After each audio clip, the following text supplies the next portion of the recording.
आयुषी के पापा ने सुबह सुबह आयुषी को आवाज दी, उठ जा बेटा, आज तुम्हें लड़के वाले देखने आ रहे हैं। पापा की बात सुनकर आयुषी वहीं बेड पर पड़े पड़े अपने ख्यालों में डूब गई कि आज मुझे 8वां लड़का देखने आ रहा है। इससे पहले 7 बार लड़के वाले देखने आए और देखते ही ना बोलकर चले गए। यूं बार बार किसी के लिए सजना संवरना और उनके चले जाने के बाद अपने अरमानों को टूटते हुए देखना मेरे दिल को चीर जाता था। पता नहीं भगवान ने मेरी किस्मत में क्या लिखा है। यही सब सोचते हुए बुझे मन से उठी और तैयार होने लगी। दोपहर को लड़के वाले घर पर आ गए। आयुषी ने घबराते हुए सबको नमस्ते किया और अपने भाई के पास वहीं सोफे पर बैठ गई। बिचवानी ने आयुषी के पापा से बात की और दहेज के तौर पर 15 लाख में बात तय हो गई। लड़के की माँ जो आयुषी के पास सोफे पर बैठी थी, उन्होंने आयुषी का सर से पांव तक मुआयना किया और कहने लगी, बेटी, तुम्हारी आंखों के पास ये काले घेरे कैसे हैं? क्या कभी कोई दवा नहीं ली?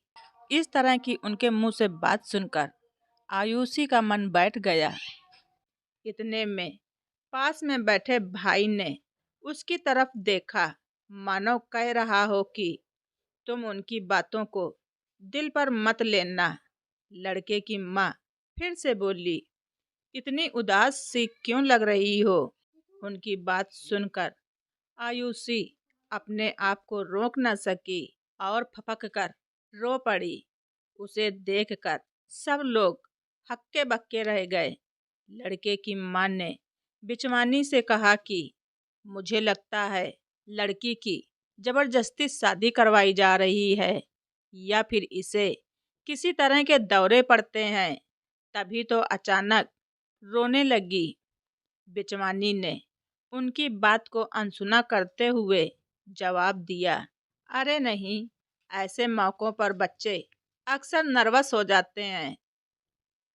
फिर बिचवानी ने लड़के को इशारा किया कि तुम लोग आपस में बातचीत कर लो, एक दूसरे को थोड़ा समझ बूझ भी लो। लड़का उठा और सीढ़ियां चढ़कर ऊपर के कमरे में बैठ गया। जाकर वहां बैठे बैठे उसकी नजर वहां पड़ी, एक डायरी पर पड़ी जो आयुषी की थी। उसमें आयुषी ने रोज की तरह सुबह ही अपनी माँ को चिट्ठी लिखी थी। उसकी माँ 1 साल पहले भगवान के पास चली गई थी।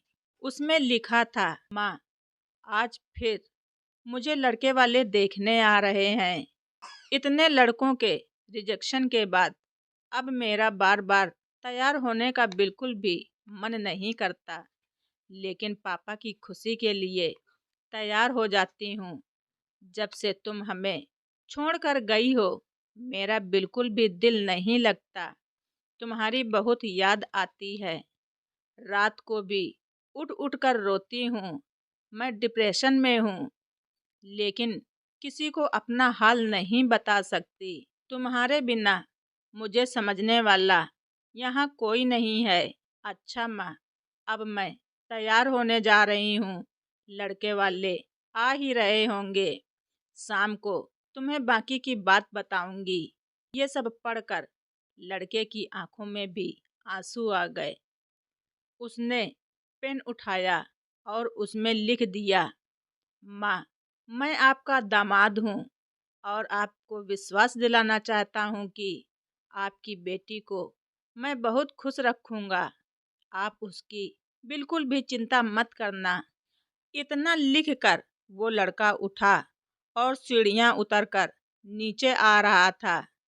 आयुषी अपने आप को संभाल कर ऊपर जाने ही वाली थी कि उसे वापस आता देख उदास हो गई, मानो सोच रही हो कि अब ये लड़का भी मुझे ना बोलकर चला जाएगा। लेकिन ऐसा कुछ नहीं हुआ। लड़का अपनी माँ से कहने लगा, माँ, मुझे लड़की पसंद है, आप शादी की तारीख तय कर लो। उसकी माँ हैरान थी कि जिस लड़के ने इतने सारे रिश्ते ठुकरा दिए, वो इस लड़की के लिए कैसे मान गया। लड़के के मुंह से रिश्ते के लिए हाँ सुनकर आयुषी के तो मानो जमीन पर पैर ही नहीं रुक रहे थे। लड़के की माँ ने उसे शगुन दिया और बाकी सब लोग एक दूसरे को बधाई देने लगे। जाते जाते लड़के ने बिचवानी को ये भी बोला कि शादी पर जो भी खर्चा होगा वो दोनों आधा आधा करेंगे। आयुषी के पापा मन ही मन ऊपर वाले का शुक्रिया अदा कर रहे थे। ऊपर वाला जो भी करता है अच्छे के लिए करता है। तो दोस्तों, आप सभी लोगों को हमारी ये स्टोरी कैसी लगी कमेंट बॉक्स में ज़रूर लिखें। चैनल पर नए हैं तो सब्सक्राइब करना ना भूलें। धन्यवाद। रिचा वॉइस।